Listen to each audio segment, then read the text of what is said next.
Здравствуйте, дорогие зрители, дорогие друзья. После того, как шла передача в интернете о моей деятельности в области народной медицины, много просили, что рассказали мне на русском языке для тех, что не понимают узбекский язык. И поэтому мы решили по мере возможности рассказать на русском языке о моей деятельности в области народной медицины. Я занимаюсь с народной медициной, методом Авиценны свыше 40 лет. Излечиваю некоторые болезни, разные болезни. А теперь хочу я рассказать вам про лечение дисковой грыжи. Вот перед меня стоит вот это биовазелин, называется. Это вазелин натуральный, никакой гормон, никаких синтетических веществ не имеет. Это вазелин протирается один раз в день или 2 раза можно протереть в области дисковой грыжи, от шеи до крестцовой, от шеи до крестцовой зоны, крестцово-поясничной зоны от шеи. Один раз или 2 раза в сутки протирается этот вазелин. Еще принимается вот эта смесь, натуральная смесь, мажур называется это. Эта натуральная смесь принимается по чайной ложке 3 раза в день до еды. Одновременно принимается 100 или 150 мл теплой кипяченой вода. С этим одновременно принимается.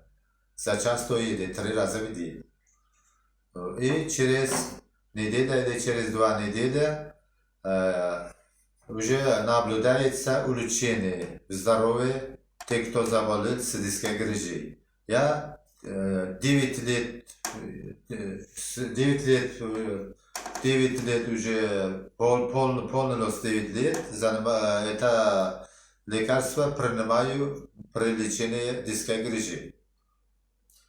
Вот мне дали, я член Ассоциации народной медицины Узбекистана.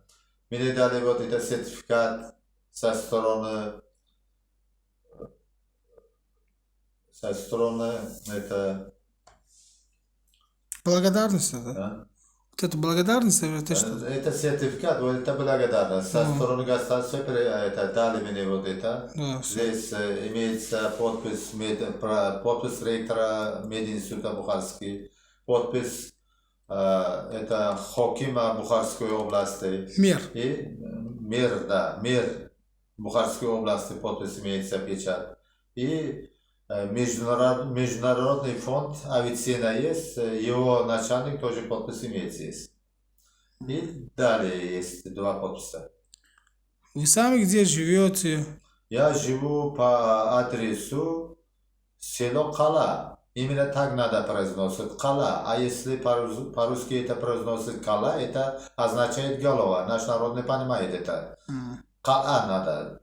Произносится Кала именно. Где я живу, мое село. Это Кишлак называется. Кишлак Кала. Пешкунский район, Бухарская область. Республика Узбекистан. Повторяю, я проживаю в село, то есть в Кишлак Кала, Пешкунского района, Бухарской области, Республики Узбекистана. Мы еще знаем, что этот Пешкуй родился, по-моему, Ибн Сина, да? Да, Пешкунский район это тот место, который родился великий Авиценна. Это Бухарская область, да? Да, Бухарской области, Пешкунский район, в село Афшана. Это недалеко от меня, всего лишь 8 километров от меня это. Там родился великий Авиценна. Вы Ибн Сина книгу много читали, да? Да, я читал, обучал книгу Авиценна. Ваше направление тоже такое, да? Вот эта книга, вот Авиценна, то есть книга Авиценны Абалибисто называется по-узбекски, по-таджикски. Вот это Ал-Канун называется эта книга. Вот это 5 том имеет это.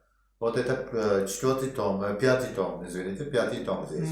А вот еще 3 том здесь, и остальные тоже есть. Да, всё. Вот этих я обучал, и другие книги тоже обучал про народную медицину.